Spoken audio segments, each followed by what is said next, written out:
Hey everyone, it's Ron, and today I'm going to be talking about Alien. Alien is one of my favorite sci-fi movies ever. I think I'd put it at number 2 just below Blade Runner.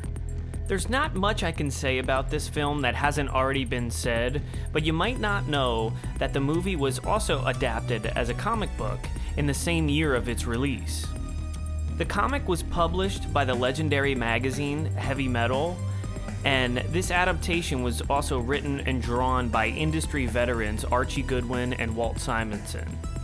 The book is a very streamlined version of the film, coming in at only 64 pages, but it's still very effective overall.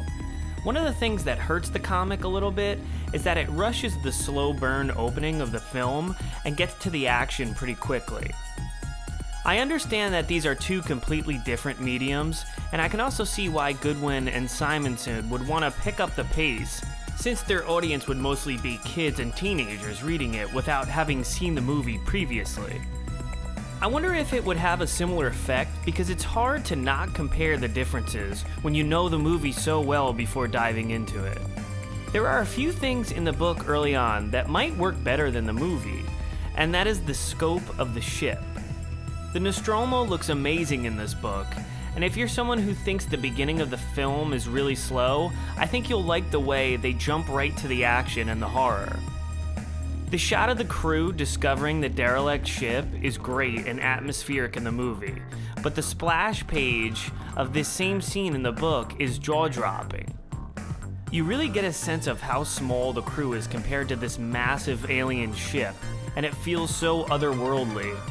One of the things that I think is tough to do in comics is a jump scare, and that comes through in the facehugger scene.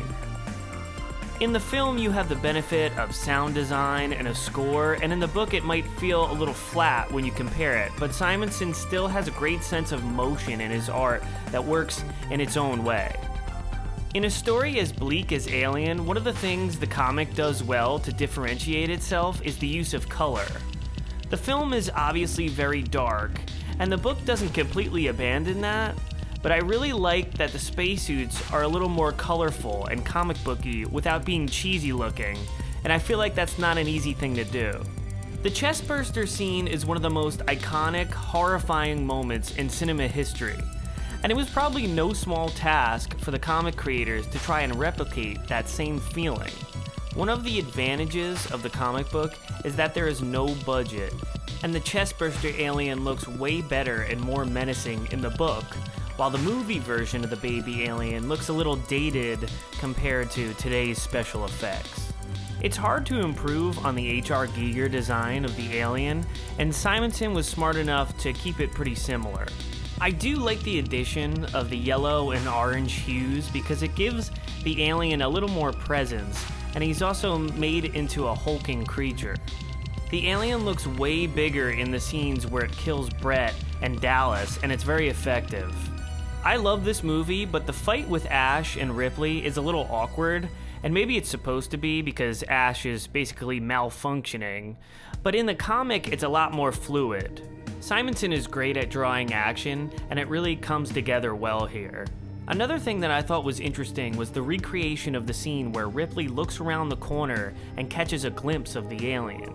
In the book, the creature isn't just lurking around, but it's bunched up in a ball on the ground, and Simonson draws it slowly coming up from the ground.